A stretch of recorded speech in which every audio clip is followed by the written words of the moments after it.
सरकार लाई है विद्यार्थियों के लिए डिजिटल लाइब्रेरी। बच्चों के उज्जवल भविष्य के लिए बिहार सरकार है सदा अग्रसर और तैयार। कक्षा 1 से कक्षा 12 तक की सभी पाठ्य पुस्तक पूरक सामग्री एवं वीडियो अब शिक्षा विभाग बिहार सरकार द्वारा विकसित पोर्टल पर है उपलब्ध। अध्ययन सामग्री देखने के लिए BEPCLots.bihar.gov.in पर विजिट करें अथवा एंड्रॉइड मोबाइल पर गूगल प्ले स्टोर से E-Lots ऐप डाउनलोड करें। शिक्षकों, अभिभावकों एवं बच्चों से अनुरोध है कि इस लाइब्रेरी का अधिक से अधिक लाभ उठाएं और अपनी पढ़ाई जारी रखें।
हेलो बच्चों, कैसे हैं आप और कैसी चल रही है आपकी पढ़ाई?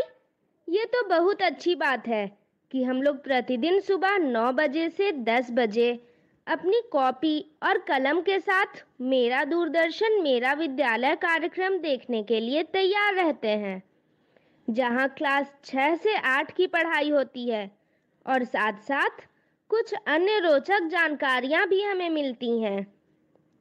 कार्यक्रम में बताई जा रही इम्पोर्टेंट पॉइंट्स को हम नोट भी करते हैं ताकि बाद में उनका रिवीजन कर सकें। और हाँ बच्चों, एक बात और, हम लोग जो भी चीज़ें मेरा दूरदर्शन मेरा विद्यालय कार्यक्रम में सीखते हैं उसका अध्ययन अपनी किताब में ज़रूर करें। इससे उन चैप्टर्स को हम पूरी तरह समझ पाएंगे। तो आज हम लोग सबसे पहले सुनेंगे बापू की पाती, जिसमें हम प्यारे बापू महात्मा गांधी के जीवन प्रसंग से जुड़ी बातों को सुनकर प्रेरणा पाते हैं। उसके बाद हम लोग पढ़ाई करेंगे विज्ञान विषय की, जिसमें सबसे पहले क्लास 6 में वस्तुओं का समूह भाग 2 चैप्टर का अध्ययन करेंगे। फिर क्लास 7 में प्राणियों में पोषण भाग 2 के बारे में समझेंगे। उसके बाद हम शामिल होंगे क्लास 8 में और पढ़ाई करेंगे किशोरावस्था और यौवनारंभ के भाग 2 की। और अंत में चलेंगे पटना का संजय गांधी जैविक उद्यान और देखेंगे जू शो।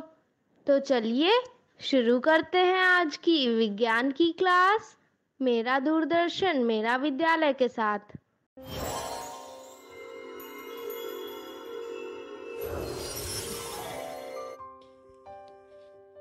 बापू की कहानी, जिसमें हम बात करेंगे महात्मा गांधी के जीवन के बारे में।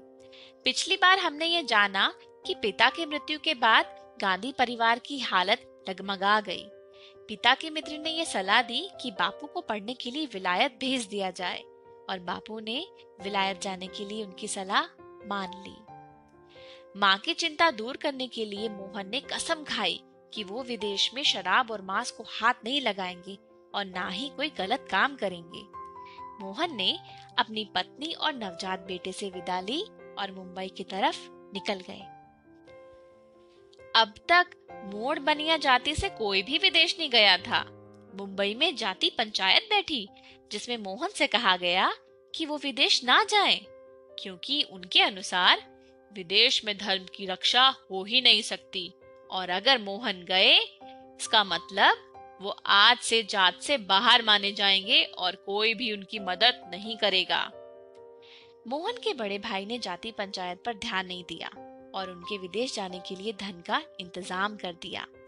4 सितंबर 1887 को मोहन पानी के जहाज से इंग्लैंड रवाना हो गए। एक अनुभवी वकील ने मोहन को अपने कमरे में रख लिया था। बाकी सभी यात्री यूरोपीय थे। मोहन अंग्रेजी में बात करने में थोड़ा हिचकिचाते थे, तो वो दिन भर अपनी कोठरी में ही रहते थे। पहले दिन ही नई जगह के तौर तरीके सीखने में गलती हो गई। मोहनदास सफेद कपड़े पहने अकेले व्यक्ति थे। कुछ हिंदुस्तानी लोग मोहनदास की मदद के लिए आगे आए। इनमें मुख्य थे एक डॉक्टर प्राण जीवन मेहता। आगे चल के वे गांधी जी के प्रिय मित्र और समर्थक भी बन गए। शुरू के महीनों में तो मोहनदास बहुत दुखी थे। घोर असुविधा थी, सब कुछ पराया था। घर की याद सताती थी, खासतौर पे भोजन के समय। माँ के सामने मांस ना खाने की कसम खाई थी, लेकिन लंदन में शाकाहारी खाना बहुत बेस्वाद होता था। सिर्फ ब्रेड और उबली सब्जियां मिलती थी तीनों समय। कहाँ तो माँ के हाथ से बना स्वादिष्ट मसालेदार भोजन रोज मिलता था, और अब कहाँ एक दीवान के बेटे की फाके की नौबत आ गई थी। यहाँ पैदल चलने और पढ़ने की बचपन की आदत बहुत काम आई।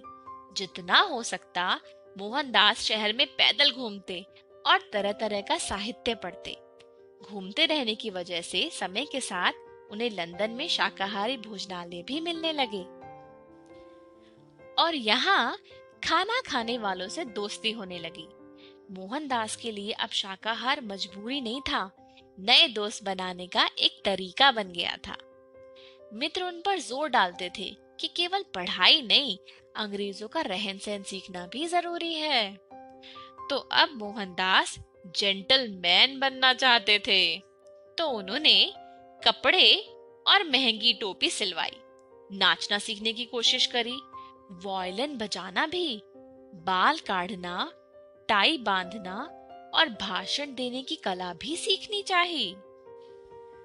मोहनदास यह सब सीख नहीं पाए, अलबत्ता इस पर खर्चा बढ़ता ही गया। उन्हें ध्यान था कि उनके बड़े भाई ने तंगी की हाल में उनकी विदेशी पढ़ाई के लिए धन का इंतजाम किया था। उन्होंने सोचा, मुझे कौन सा इंग्लैंड में जीवन बिताना है, लच्छेदार भाषण सीखकर मैं क्या करूंगा और नाच नाच कर मैं सभ्य कैसे बनूंगा। मैं तो विद्यार्थी हूँ, मुझे विद्याधन बढ़ाना चाहिए। और फिर कुछ महीनों में वो समझ गए कि फिजूल खर्ची बंद होनी चाहिए, और फिर उन्होंने अपना वायलिन शिक्षिका को लौटा दिया कि वे उसे बेचकर धन लौटा सके। अपना भोजन खुद बनाने में मोहनदास ने आहार के प्रयोग करने की आदत पड़ गई। जीवन भर उन्होंने भोजन के प्रयोग किए और इससे उनका स्वास्थ्य भी ठीक बना रहा। वकालत की पढ़ाई तो आसान थी, उसे मोहनदास ने आसानी से पार कर लिया। आज के लिए इतना ही। आगे हम देखेंगे कि जब बापू वकालत पढ़ने के बाद भारत वापस आए तो उन्हें किन परेशानियों का सामना करना पड़ा।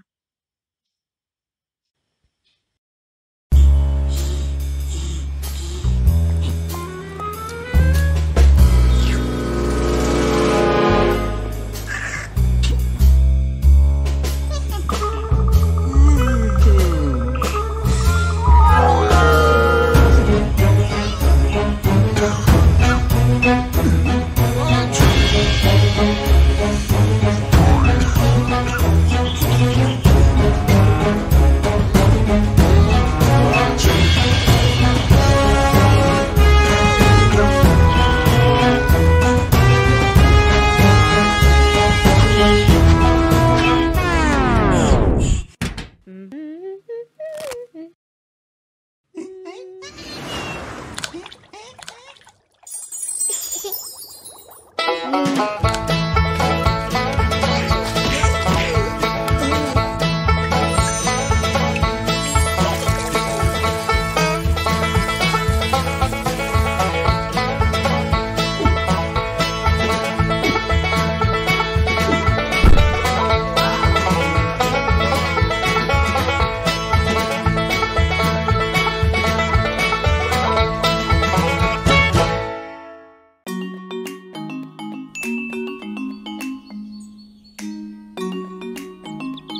शाम को रोहन के खेलने का समय हुआ।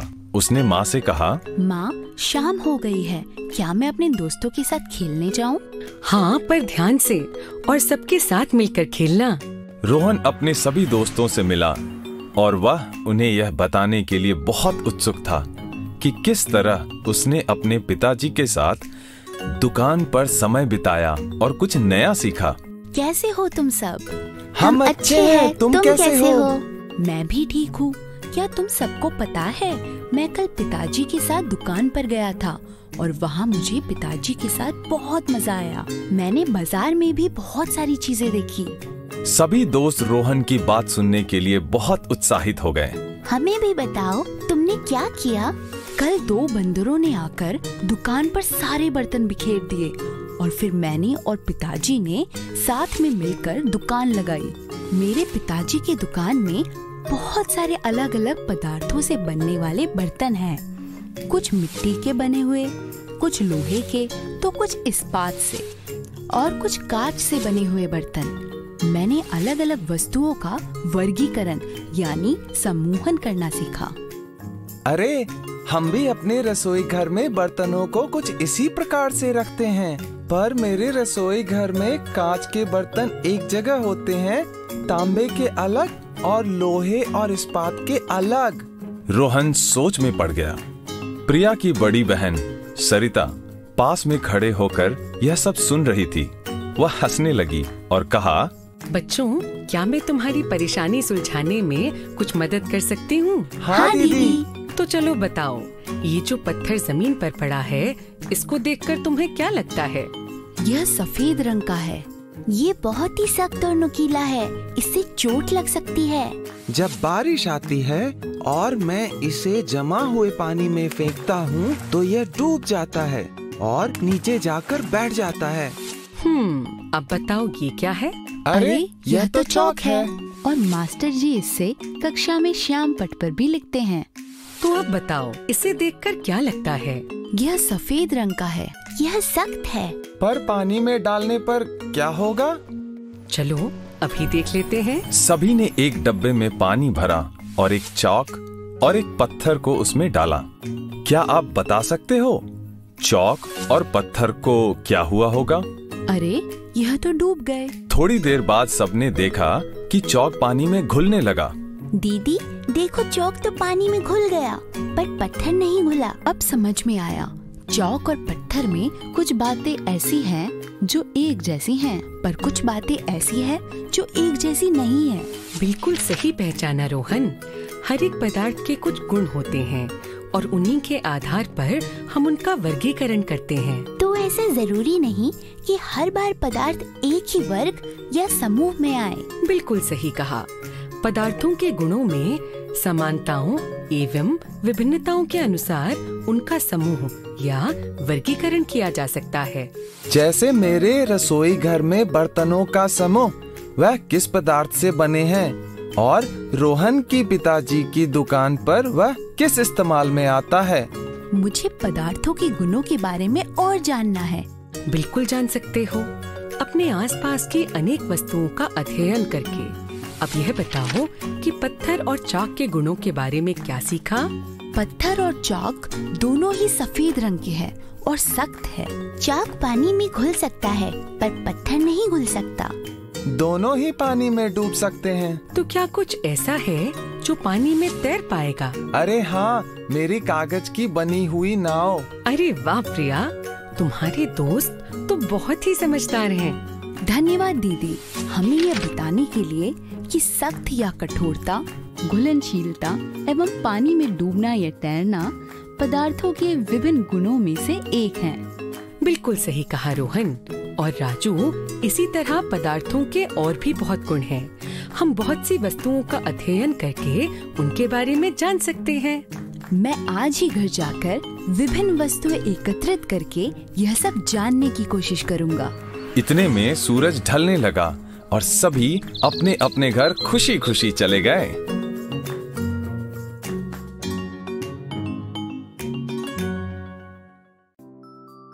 प्राणियों में पोषण भाग 2। इस वीडियो के उद्देश्य हैं क समझना कि भोजन आमाशय से आहार नली के और कौन कौन से भागों में जाता है। ख समझना कि क्षुद्रांत्र में भोजन का पाचन और अवशोषण कैसे होता है। ग क्षुद्रांत्र और बृहदांत्र के अंतर को समझना। नमस्ते दोस्तों, कैसे हैं आप सब? हमने पिछले वीडियो में सोनू और मीना के साथ मनुष्यों में पाचन प्रक्रिया के बारे में समझा था।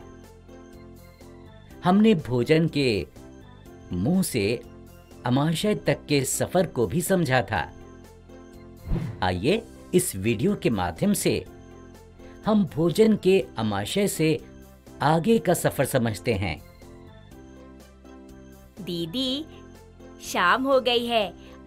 आपने कहा था कि आप शाम को भोजन के आमाशय से आगे के सफर के बारे में बताएंगी। हाँ सोनू, रुक, मैं वह चित्र लेकर आती हूँ जो मैं बना रही थी।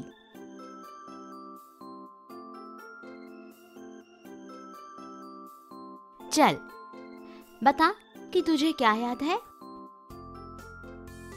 भोजन को अंदर लेने की प्रक्रिया को अंतर्ग्रहण कहते हैं। भोजन मुख ग्रहिका से होते हुए आमाशय में पहुंचता है। आमाशय श्लेष्मल हाइड्रोक्लोरिक अम्ल तथा पाचन रस स्रावित करता है और जटिल पदार्थों को सरल पदार्थों में बदलता है। वाह सोनू, तुझे तो सब याद है। चल, अब भोजन के आगे के सफर के बारे में समझते हैं। आमाशय से भोजन क्षुद्रांत्र यानी स्मॉल इंटेस्टाइन में पहुंचता है। यह 7.5 मीटर लंबी कुंडलित यानी कि घुमावदार नली है। यह यकृत यानी लिवर और अग्नाशय यानी कि पैंक्रियास से स्राव प्राप्त करती हैं और खुद भी कुछ रस स्रावित करती हैं। 7.5 मीटर, इतनी लंबी? दीदी, मेरा तो पेट इतना छोटा सा है, इसमें इतनी लंबी नली कैसे समाती होगी? दोस्तों, क्या आपको पता था कि क्षुद्रांत्र की लंबाई 7.5 मीटर होती है? हाँ, सोचने वाली बात तो है। यह किसी रस्सी की तरह कुंडलित होती होगी, इसीलिए समा जाती है। पता है सोनू, यकृत जिसे जिगर भी कहते हैं यानी लिवर हमारे शरीर की सबसे बड़ी ग्रंथि यानी ग्लैंड है। यह पित्त रस स्रावित करती है। पित्त रस वसा यानी कि फैट्स के पाचन के लिए महत्वपूर्ण है। क्या यकृत क्षुद्रांत्र के पास होता है? यह उदर एब्डोमेन के ऊपरी भाग में दाहिनी तरफ होता है। यहाँ देखो। और अग्नाशय यानी कि पैंक्रियास पीले रंग का होता है। यह अग्नाशयिक रस स्रावित करता है जो कि कार्बोहाइड्रेट और प्रोटीन को पचाने में मदद करता है। और अग्नाशय कहाँ होता है? अग्नाशय आमाशय के ठीक नीचे होता है। देख यहाँ। अब बचा हुआ भोजन क्षुद्रांत्र के निचले हिस्से में पहुंचता है। यहाँ आंत्र रस यानी डाइजेस्टिव जूसेस पाचन क्रिया को पूर्ण कर देता है। यह देख, मैंने इस सूची में लिखा है कि कौन से पदार्थ किस में परिवर्तित होते हैं। कार्बोहाइड्रेट, ग्लूकोज, वसा, वसा अम्ल या फैटी एसिड, प्रोटीन एमिनो अम्ल या एमिनो एसिड। ये पाचन क्रिया तो किसी कारखाने से कम नहीं है। कितना कुछ होता है भोजन के साथ, और मैं समझता था कि भोजन मुंह से लेकर पेट में जाता है और पाचन क्रिया समाप्त हो जाती है। क्या आप लोग भी सोनू की तरह सोचते थे दोस्तों? सोनू, अभी तो भोजन शरीर के 2 और भागों से गुजरेगा, तभी पाचन क्रिया समाप्त होगी। पता है सोनू, क्षुद्रांत्र में भोजन का पाचन और अवशोषण यानी एब्जॉर्प्शन दोनों होते हैं। अवशोषण वो कैसे होता है? पोषक तत्व क्षुद्रांत्र की अंदरूनी दीवार द्वारा अवशोषित किए जाते हैं। क्षुद्रांत्र में बहुत सारी रक्त वाहिकाएं यानी ब्लड वेसल्स होती हैं। क्षुद्रांत्र की अंदरूनी दीवार पर उंगली जैसी हजारों संरचनाएं होती हैं। चल, मेरी विज्ञान की पुस्तक में इसका चित्र देखते हैं। इन्हें दीर्घरोम या रसांकुर या विली कहते हैं। ये रसांकुर उंगली जैसी क्यों होती है?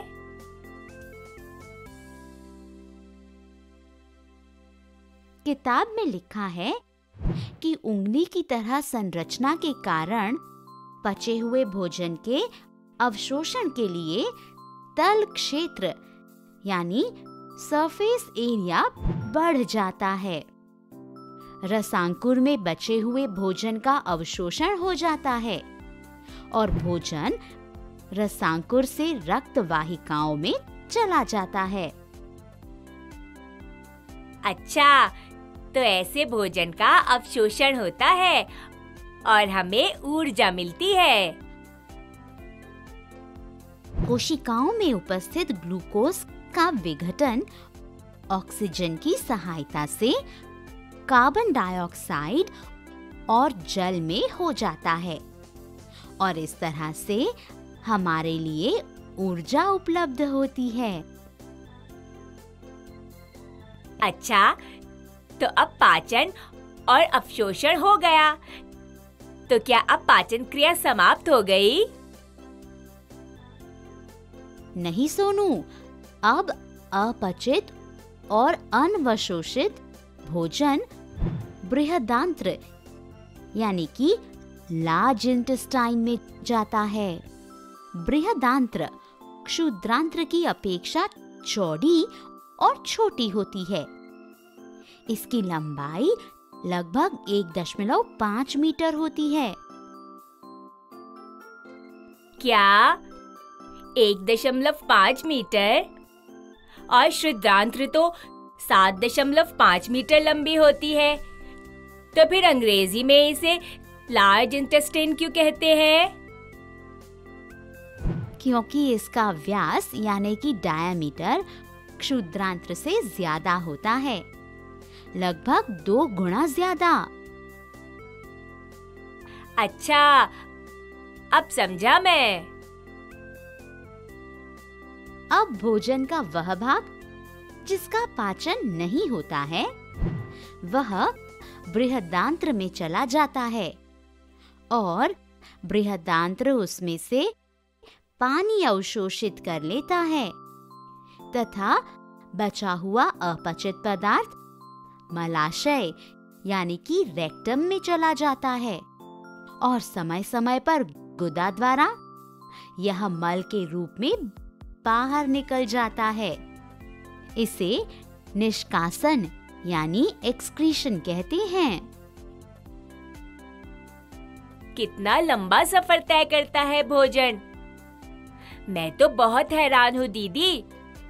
अब जब भी मैं कुछ खाऊंगा तो याद रखूंगा कि भोजन शरीर के अलग अलग भागों से गुजरता है और हमें ऊर्जा देता है।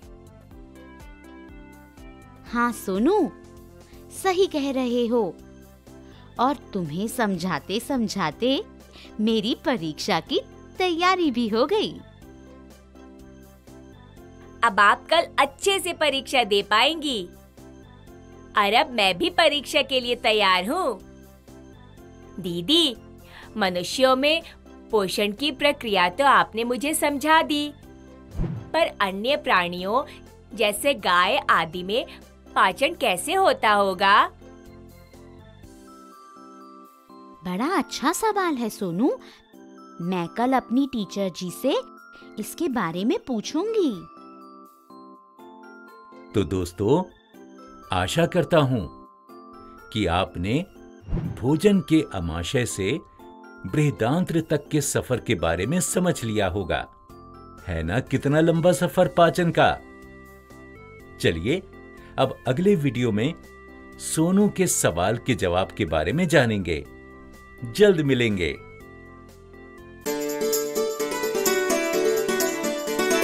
डर से नहीं, तैयारी से आगे कदम बढ़ाना है।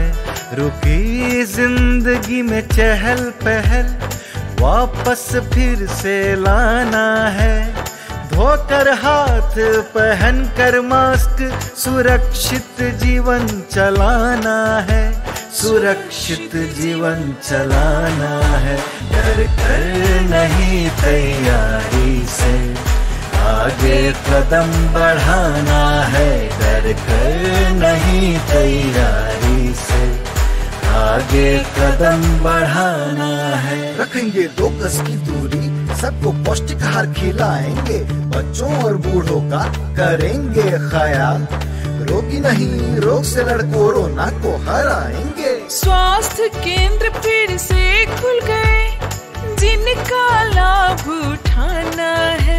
रुकी जिंदगी में चहल पहल वापस फिर से लाना है। धोकर हाथ, पहन कर मास्क, सुरक्षित जीवन चलाना है। सुरक्षित जीवन चलाना है। डर कर नहीं, तैयारी से आगे कदम बढ़ाना है। डर कर नहीं, तैयारी से आगे कदम बढ़ाना है।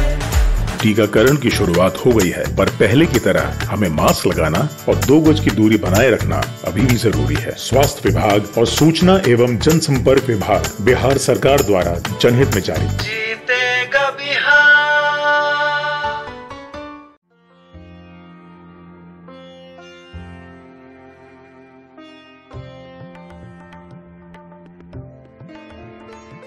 सानिया, ये एक 13 साल की 8वीं क्लास में पढ़ने वाली लड़की है, जिसे नई नई चीजों के बारे में जानना पसंद है। मम्मी जी सानिया की मम्मी, जिनकी उम्र लगभग 40 साल है, जो कि शहर में रहती हैं, वो सानिया को नई चीजें खोजने जानने में मदद करती हैं। कबीर, सानिया का बड़ा भाई, जिसकी उम्र 14 साल है, वो 9वीं क्लास में पढ़ता है और सानिया को नई नई चीजें समझने में मदद करता है। हमने अब तक सीखा, लड़कियां और लड़के दोनों के शरीर और व्यवहार में बदलाव के समय को किशोरावस्था कहा जाता है। केवल शरीर में होने वाले परिवर्तनों को विशेष रूप से यौवनारंभ कहा जाता है। लड़कियों में 10 साल की उम्र में यौवन आरंभ शुरू होता है और 16 साल की उम्र में खत्म हो जाता है। लड़कों में 12 साल की उम्र में यौवन आरंभ शुरू होता है और 18 साल की उम्र में खत्म होता है। हालांकि ये सब व्यक्तियों में एक समान नहीं होता, एक से दूसरे व्यक्ति में अलग अलग हो सकता है। यौवन आरंभ होने का संकेत चेहरे और जघन बालों का बढ़ना है, लंबाई या कद का बढ़ना और हड्डियों में चौड़ापन आना। त्वचा भी बदलती है और लड़कियों और लड़कों के त्वचा पर मुहांसे हो सकते हैं। आमतौर पर जवान होने तक ये अपने आप ठीक हो जाते हैं। दोनों लिंग अपने शरीर में बदलाव का अनुभव करते हैं क्योंकि उनके यौन अंग बढ़ते हैं। पुरुष लिंग जैसे वृषण और लिंग पूरी तरह से बदलते हैं। वृषण भी शुक्राणुओं का उत्पादन करते हैं। लड़कियों में अंडाशय बड़े होते हैं और अंडे परिपक्व होना शुरू होते हैं। साथ ही अंडाशय परिपक्व अंडे जारी करना शुरू कर देते हैं। इसलिए लड़कियों में भी हर महीने मासिक धर्म शुरू हो जाता है। लड़के और लड़कियां दोनों व्यवहारिक बदलाव से गुजरते हैं। वे अपने शारीरिक बदलाव के कारण डर और अस्थिरता महसूस करते हैं। न तो बच्चे और न ही पूरी तरह से जवान होने के कारण वे उलझन में रहते हैं और दोस्तों के साथ ज्यादा समय गुजारना पसंद करते हैं। यह संग्रहालय हमारे घर के इतना करीब है, फिर भी हम इसे देखने इतने कम दफा आए हैं, है ना? क्योंकि शनिवार को हमारे पास बहुत सारे काम हैं और रविवार को संग्रहालय बंद रहते हैं। हमें और समय बर्बाद नहीं करना चाहिए। मैं उस खंड में जाना चाहती हूँ जहाँ मानव शरीर रचना विज्ञान पर वीडियो है। जरूर, चलो चलें। सानिया, यहाँ देखो, उनके पास मानव जीवन के विभिन्न चरणों पर वीडियो है। इसमें से एक किशोरावस्था के बारे में भी है। आइए हम इसे सुनते हैं। यह सच में एक दिलचस्प वीडियो है। मुझे यह सोचने में मजेदार लगता है कि सभी लड़कों और पुरुषों के गले में कंठमणि यानी एडम्स एप्पल होता है। दोस्तों, क्या आपको कंठमणि यानी एडम्स एप्पल के बारे में कुछ पता है? इसके लिए आप 2 मिनट का समय ले सकते हैं।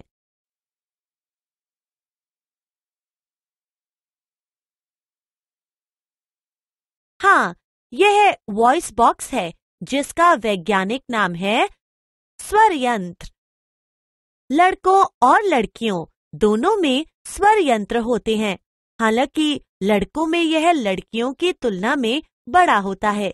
यदि आप लड़के हैं और आप यौवनारंभ से गुजर रहे हैं तो आप देख सकते हैं कि आपके गले में थोड़ी सी उभरन होगी। वह है लैरिंक्स। किशोर लड़कों में कभी कभी स्वर यंत्र की पेशियों में अनियंत्रित वृद्धि हो जाती है और आवाज फटने या कर्कश होने लगती है। यह स्थिति कुछ दिनों या कुछ सप्ताह तक बनी रह सकती है, जिसके बाद स्वर सामान्य हो जाता है। अब मैं यह जानने के लिए उत्सुक हूँ कि यह सब शरीर में कैसे शुरू होता है।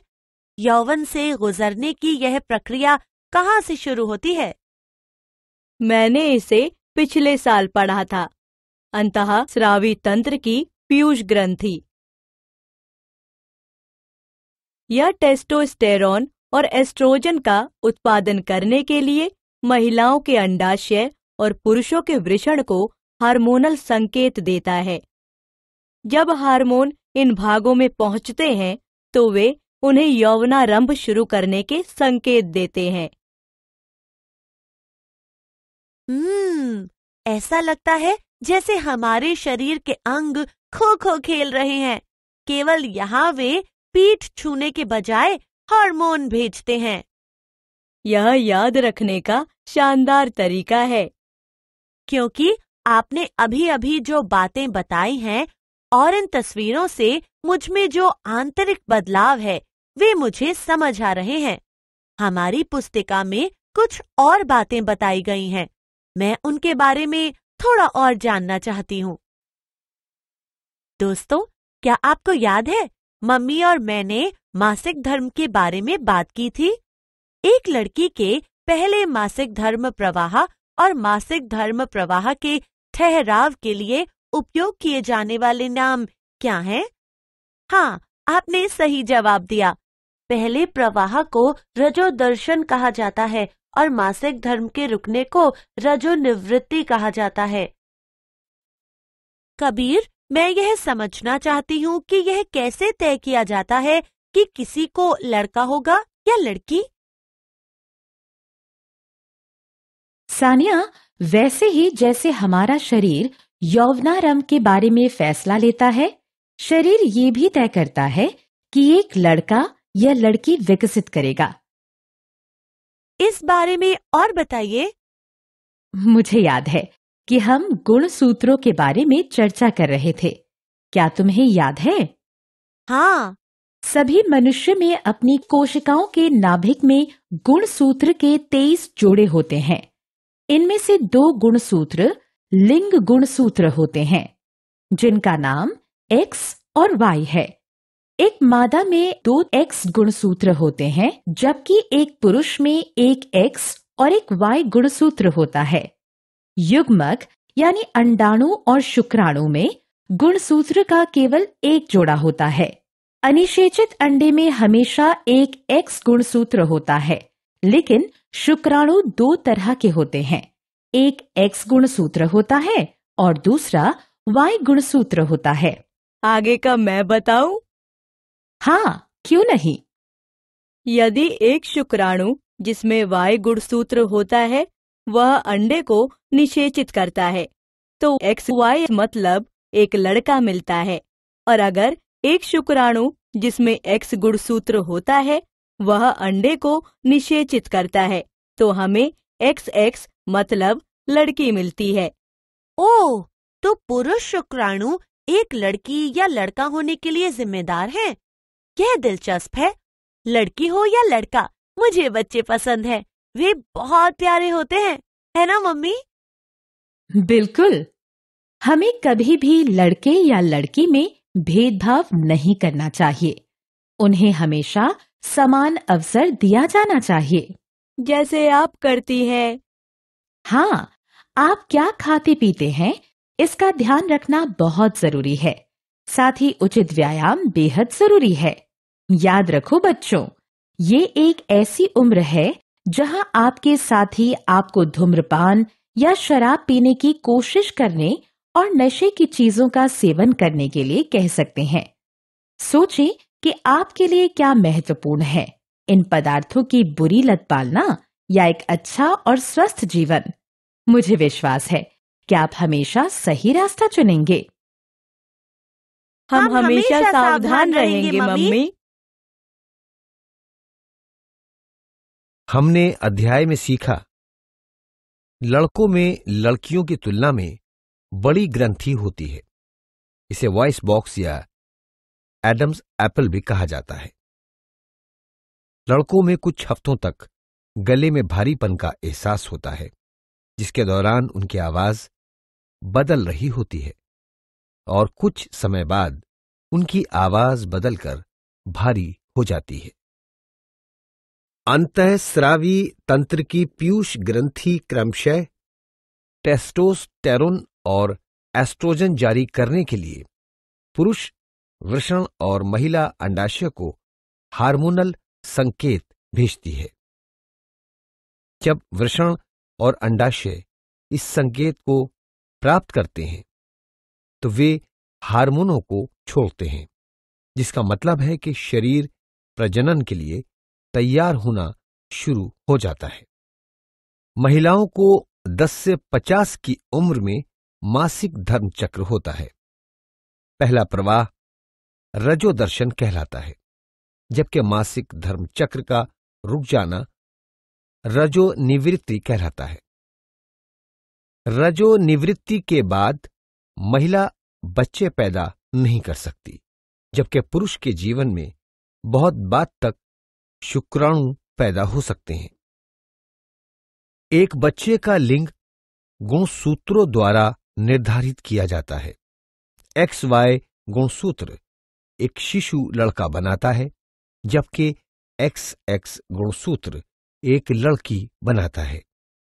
शुक्राणु का गुणसूत्र ये तय करता है कि बच्चा लड़का होगा या लड़की, क्योंकि अंडाशय में केवल XX गुणसूत्र होते हैं। शरीर इतने सारे परिवर्तनों से गुजर रहा है, तो कैसी भी कमियों को पूरा करने में आहार महत्वपूर्ण होता है। मांस, अंडा, दूध, सब्जियां, दालें प्रोटीन, विटामिन और कार्बोहाइड्रेट के महत्वपूर्ण स्रोत हैं। इनका नियमित सेवन करना चाहिए। तंदुरुस्त रहने के लिए व्यायाम भी आवश्यक है। खुले मैदान में खेलकूद में मजा भी आता है और स्वास्थ्य भी अच्छा रहता है। सिगरेट, शराब और ड्रग्स जैसे नशीले पदार्थों से दूर रहना चाहिए, वरना वे आपके शारीरिक और मानसिक विकास पर बुरा प्रभाव डालते हैं।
तो बच्चों, जैसा कि मैंने पहले ही बताया था कि आज हम लोग शुरू करेंगे जू शो। तो चलिए शुरू करते हैं।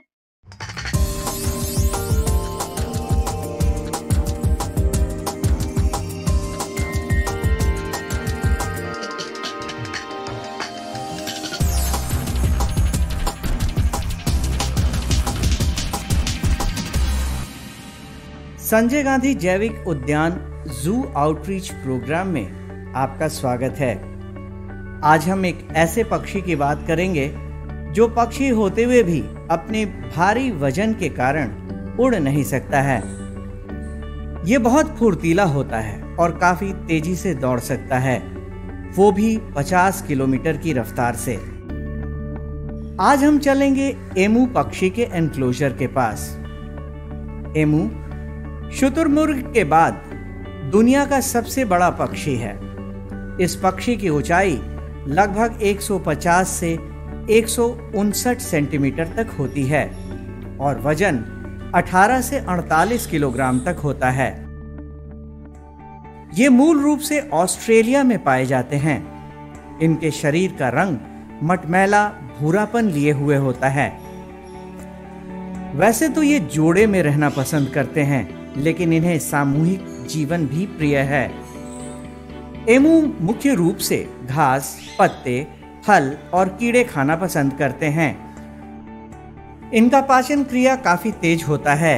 ये छोटे पत्थर, कंकड़ निगल लेते हैं और इसे ये अच्छी तरह से पचा भी लेते हैं। एमू पक्षी कई दिनों तक बिना खाए पिए रह सकता है। एमू सामान्य तौर पर 1.5 साल से 3 साल के अंदर प्रजनन योग्य हो जाते हैं। एक बार में एक मादा एमू 9 से 20 अंडे दे सकती है।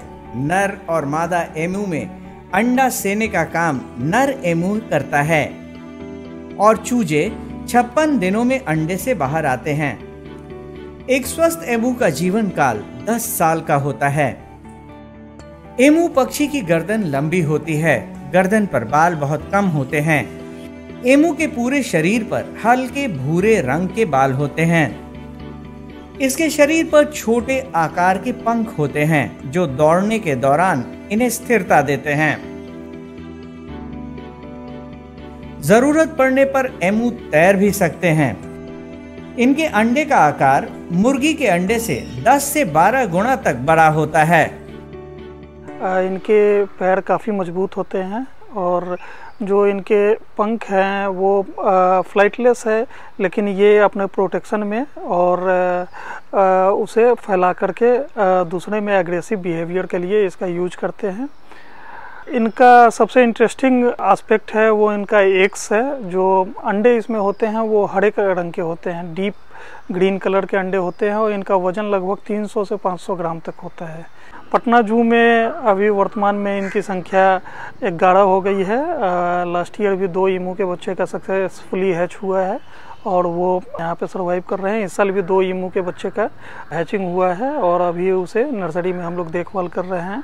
ये मेनली यहाँ पर इन्हें खाने में पालक और कोर्स ग्रेन इत्यादि दिए जाते हैं। प्याज, अदरक, लहसुन ये सब का मिक्सचर दिया जाता है ताकि इनका बैलेंस डाइट मेंटेन रहे। इसके अलावा इन्हें ओकेजनली इन्हें खाने के लिए सुपर मिल भी दिया जाता है, सुपर बग भी दिया जाता है जो ये काफ़ी पसंद से खाते हैं, जो यहाँ रियर करके इनको दिया जाता है। इंडिया में बहुत से स्टेट्स में इनका फार्मिंग भी शुरू किया गया है, जो इनके एग्स और चिक्स के लिए या अलग अलग आइटम्स के लिए इनका फार्मिंग भी किया जाता है ऑस्ट्रिच के बाद।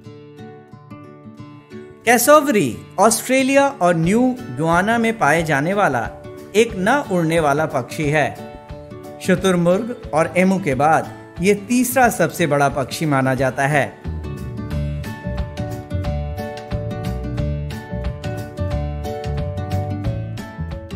वैसे तो कैसोवरी सर्वभक्षी पक्षी होता है, परंतु ये अधिकतर फल, फूल और अन्य शाकाहारी आहार जैसे पौधों के तने, घास फूस आदि ही खाते हैं। इसके अलावा ये कीड़े मकोड़े, मेढक, मछली, चूहा और अन्य रेंगने वाले जीवों को भी अपना भोजन बनाते हैं।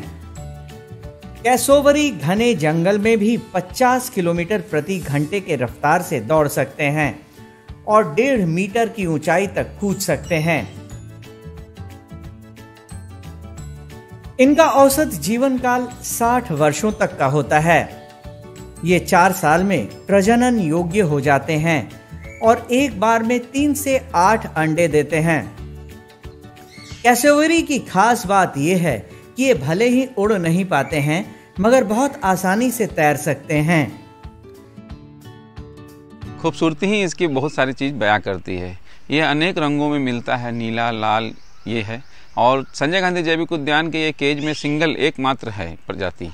इसके गर्दन के पीछे और गर्दन पे एक विशेष प्रकार की हड्डी की संरचना होती है जिसे कास्क कहा जाता है। केशवरी के गर्दन के पास में एक मांस का बना हुआ रहता है, मांस का जैसा, वो एक पहचान इसकी अलग देता है जो और पक्षियों से अलग पहचान है। और इनके पैर काफ़ी मजबूत होते हैं जो इनके आत्मरक्षा में काम आता है। केशवरी की चोंच काफ़ी छोटी होती है और इनके रख रखाव में संजय गांधी जैविक उद्यान में काफ़ी ध्यान देना पड़ता है। ये इनकी साफ़ सफाई, केज की साफ़ सफाई साप्ताहिक रूप से की जाती है। पानी का बदलाव प्रतिदिन किया जाता है और ग्रीष्मकालीन और जाड़े की ऋतु के हिसाब से इनके आवास की भी व्यवस्था बहुत अच्छे तरीके से की जाती है। अधिक ठंड हो जाने पर ये गर्मी प्रदान करने के लिए हम लोग इसकी विशेष व्यवस्था पुआल वगैरह से इनको ढक के रखते हैं। खिड़की वगैरह, रोशनदान वगैरह को बंद कर देते हैं ताकि ठंड हवा से इनको बचाया जा सके। चूँकि ये भारतीय उपमहाद्वीप में नहीं पाए जाते हैं ये मात्र, और ये संजय गांधी जैविक उद्यान में दर्शकों के लिए एक बहुत कौतूहल का विषय होते हैं, क्योंकि ये काफ़ी दर्शकों को देख करके ये हरकत करते हैं, जिसकी वजह से दर्शक इन्हें देखकर काफ़ी खुशी महसूस करते हैं। मादा कैसोवरी अंडों और बच्चों की कोई परवाह नहीं करती है, जबकि नर पक्षी लगभग 2 महीने तक अंडों को सेने का काम करते हैं। आज के एपिसोड में बस इतना ही। कल फिर मिलेंगे पटना जू शो में एक नए एनक्लोजर के पास एक नए जानवर के साथ। तब तक के लिए नमस्कार।